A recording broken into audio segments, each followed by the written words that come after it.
Bienvenue pour la toute petite critique d'un film, mais qu'il faut vraiment voir parce qu'il est juste qualitatif. C'est le film Batman vs Teenage Mutant Ninja Turtle qui est sorti directement en DVD.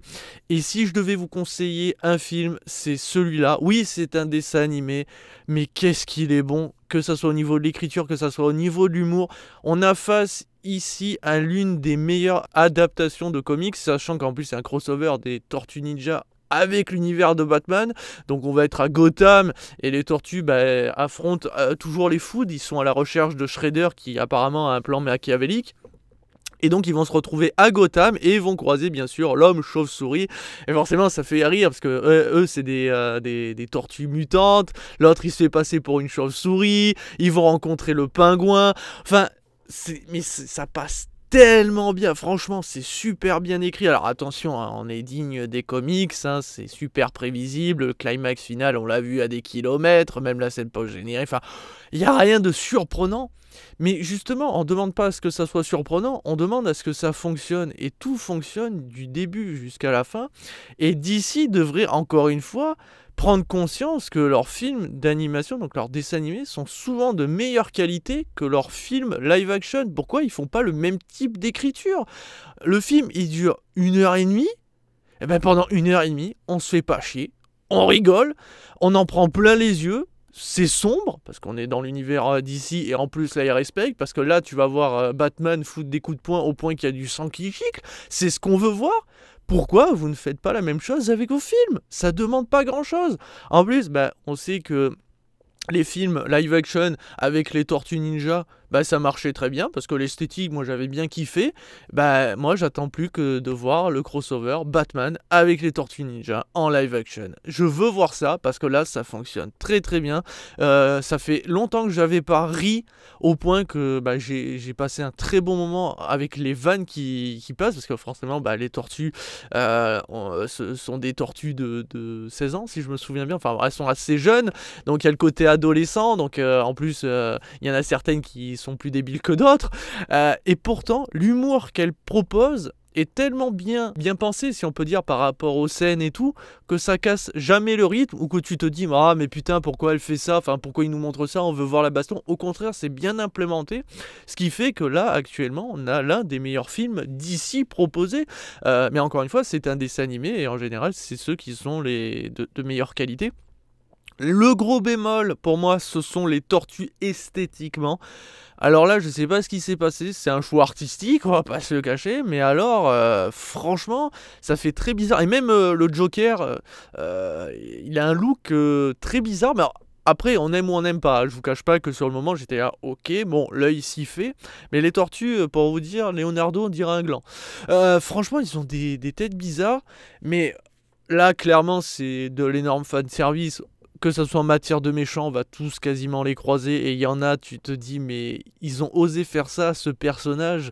Pour l'exemple Poison Ivy, je vais pas le spoiler, mais elle est magnifique. J'adore ce qu'elle est devenue, et j'adore la scène qu'ils ont faite avec ce personnage. Alors que tu te dis que c'est l'un des méchants les plus charismatiques, parmi tant d'autres, avec le Joker et tout.